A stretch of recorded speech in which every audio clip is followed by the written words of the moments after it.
Pukul 6 waktu Indonesia Tengah, Radio Republik Indonesia ND menghadirkan Warta Berita.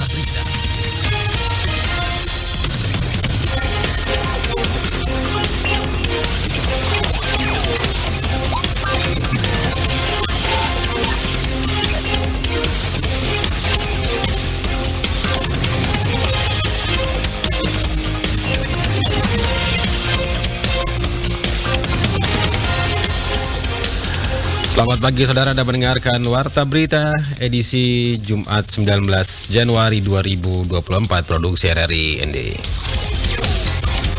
Tadi berita, Ombudsman NTT minta masyarakat melapor jika penyaluran pupuk subsidi tidak sesuai prosedur.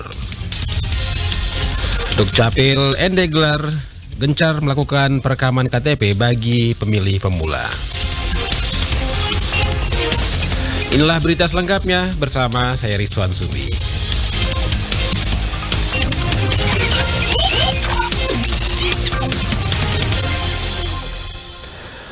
Berita pertama, Ombudsman NTT melalui Kepala Ombudsman Republik Indonesia Perwakilan NTT Darius Bedadaton meminta masyarakat untuk melapor jika penyaluran pupuk tidak sesuai atau tidak sesuai dengan prosedur.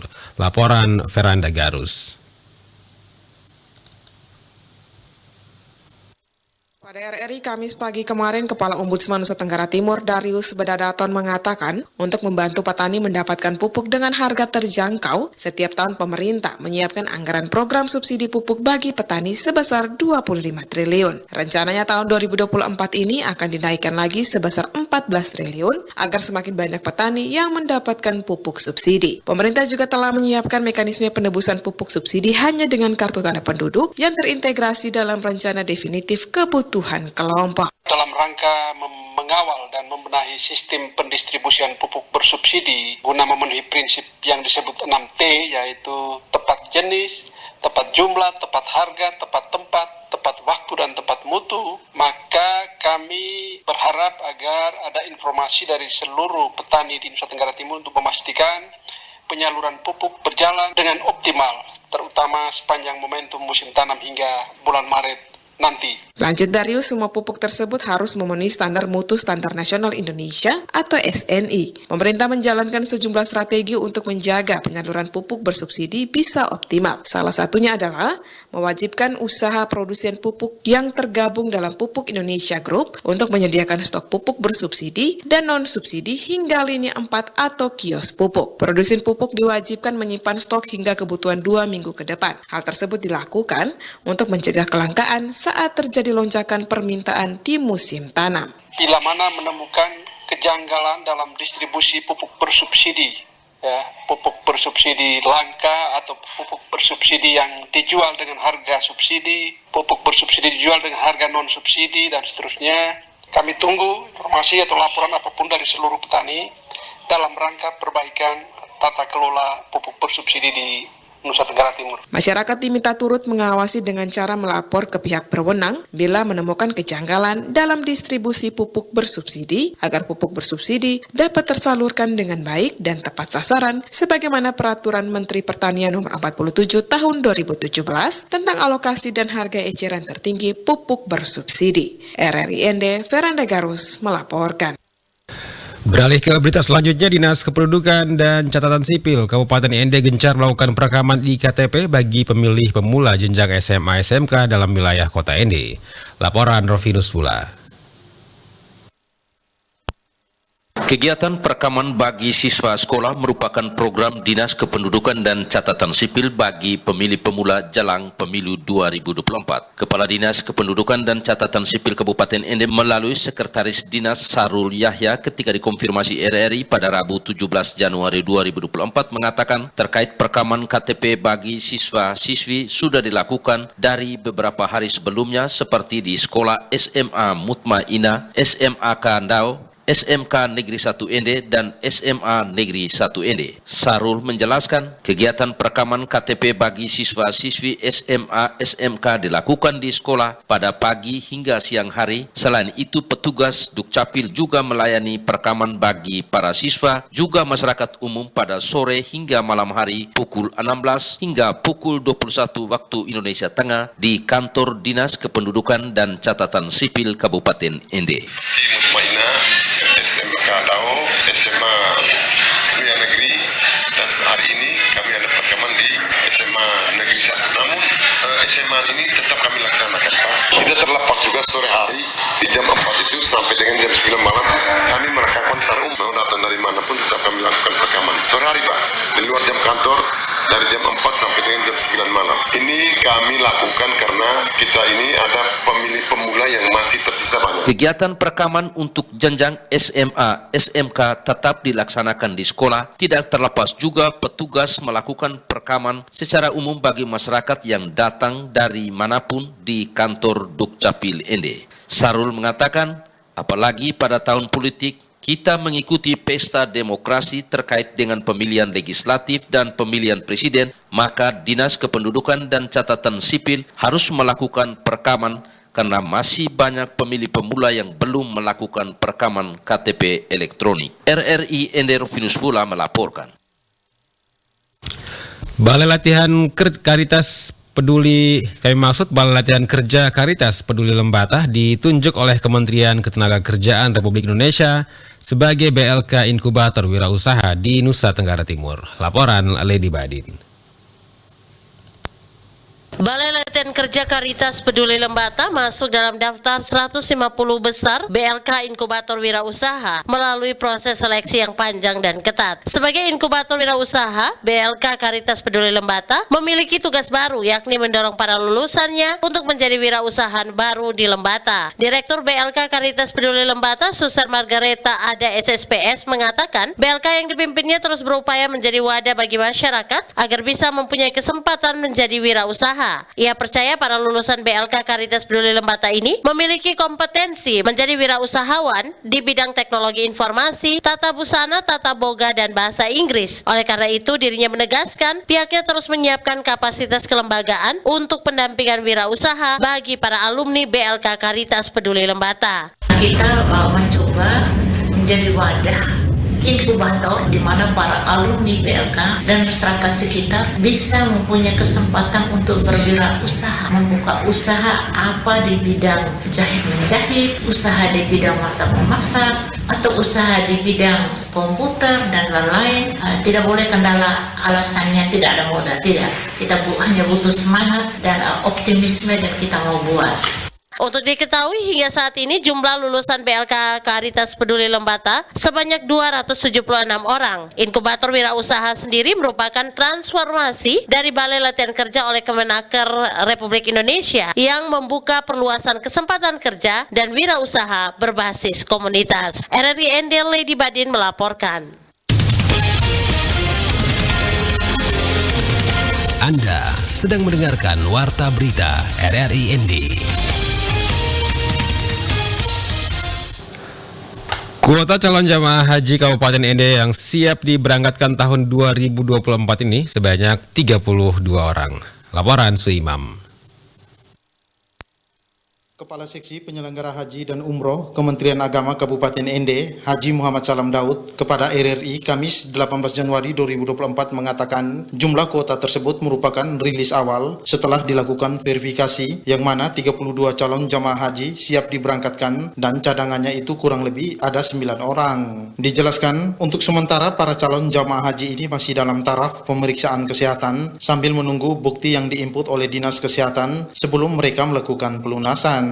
Di tahap awal ini jadwal untuk pelunasan sudah mulai itu dari tanggal 9 Januari sampai dengan 12 Februari. Untuk jamaah haji Ende, alhamdulillah kita masih menunggu hasil dari pemeriksaan kesehatan di Rumah Sakit Umum Daerah Ende yang sudah berlangsung. Untuk yang cadangan insya Allah nanti yang 9 orang mulai sebentar sore mulai pemeriksaan awal. Jadi untuk itu kita menunggu sama-sama hasil dari pemeriksaan kesehatan itu foto dan bukti istitoanya yang diinput ke Sisko Hatkes, dan insya Allah nanti juga akan terbaca sistem siapa yang akan melakukan pelunasan setelah kita menunggu hasil. Ia melanjutkan, untuk calon jamaah haji yang cadangan ini sesuai informasi belum tentu berangkat karena pihaknya masih menunggu kuota. Kita menunggu kuota, seandainya kuota kita itu masih dimungkinkan, insya Allah mereka berangkat. Kalau memang kuota itu penuh, ya maka tidak bisa. Ditambahkan, terkait hal-hal lain, pada beberapa hari yang lalu, tepat pada Selasa 16 Januari, calon jamaah haji sudah melakukan pengurusan paspor yang dilakukan oleh kantor imigrasi Maumere secara mobile di Kabupaten Ende. Kita ke berita selanjutnya. Pasca hancurnya hasil coklat yang membusuk dan kering diserang penyakit, tanaman pala kini menjadi penopang utama ekonomi masyarakat di Desa Dariwali, Kecamatan Jerebu. Selengkapnya Feriso melaporkan. Tanaman pala yang merupakan tanaman yang tahan serangan hama penyakit kini menjadi penopang utama ekonomi masyarakat Desa Dariwali di Kecamatan Jerebu, Kabupaten Ngada. Untuk pembiayaan kebutuhan rumah tangga beberapa tahun belakangan ini, masyarakat sangat bergantung penuh terhadap hasil panen buah pala, termasuk harga bunga pala kering yang lebih mahal harganya sebagai bahan dasar pembuatan minyak atsiri untuk obat tradisional yang bersifat stimulan, tonik, dan karminatif. Tanaman pala sangat mudah dirawat asal kelembaban tanah yang bagus dan mendapatkan curah hujan yang cukup dengan penyinaran sinar matahari yang memadai, maka akan menghasilkan buah pala dengan kualitas terbaik. Saat ini harga per kilo buah pala kering dihargai Rp40.000, sedangkan bunga pala kering per ons Rp20.000 atau sekilo dibeli dengan harga Rp200.000 oleh para pembeli. Salah seorang petani pala Desa Dariwali, Justinus, menjelaskan tanaman pala saat ini merupakan harapan terbaik petani untuk tetap memiliki penghasilan, serta berharap pemerintah dapat membantu petani untuk bisa menjaga harga pala di pasaran untuk lebih tinggi lagi dan stabil melalui pemberdayaan BUMDes. Ke depan, pala ini kita targetkan untuk menjadi komoditi andalan petani di Kecamatan Jerebu, khususnya di Desa Dariwali. Jadi itu yang kita coba kita kembangkan lagi ke depan. Lalu yang berikut adalah kaitan dengan peningkatan produksi ini adalah bagaimana pengaturan jarak tanam yang benar. Sehingga pola ini bisa diatur, sehingga hasil itu bisa memuaskan. Kalau yang kering, dia berkisar antara 40 sampai dengan 50.000. Tapi kalau untuk di harga tengkulak itu 40.000. Tanaman pala mudah untuk dikembangbiakan dan memiliki harga jual yang stabil di pasaran, serta mampu bertahan terhadap serangan hama penyakit dan tidak membutuhkan biaya banyak untuk perawatan, sehingga petani lebih diuntungkan demi memperkuat ekonomi keluarga, khususnya keluarga yang tinggal di pedesaan. Dari Ende Feriso melaporkan.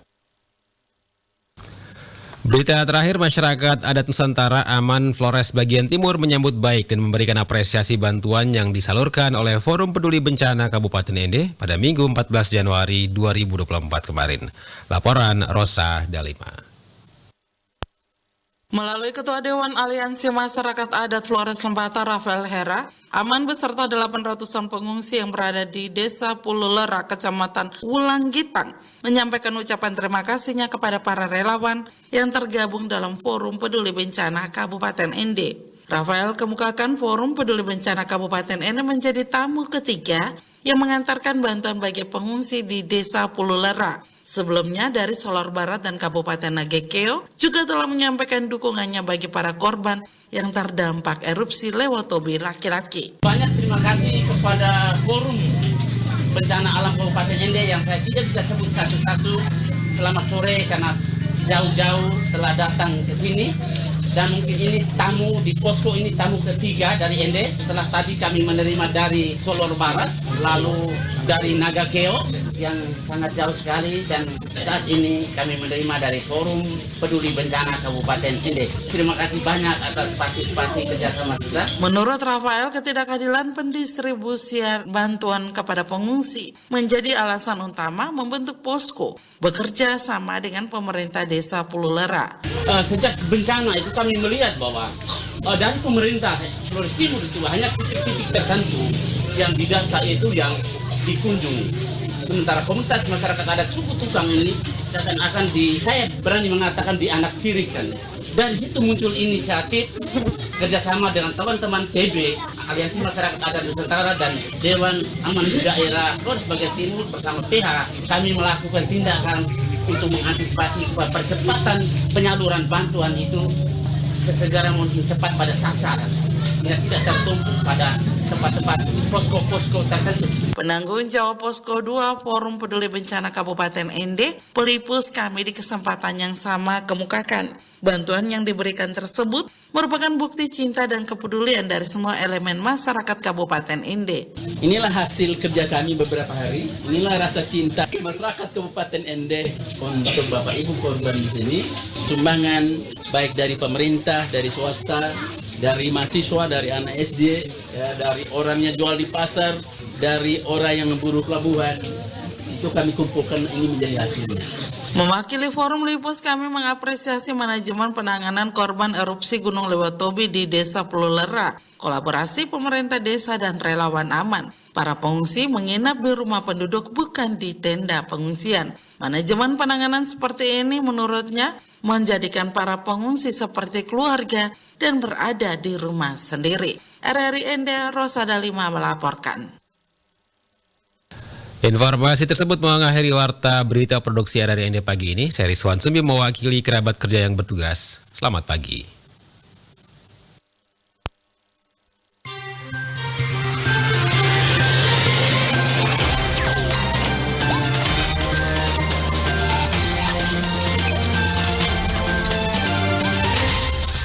Terima kasih Anda telah mengikuti Warta Berita RRI Ende.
Aduh, ternyata nggak bener ya info ini.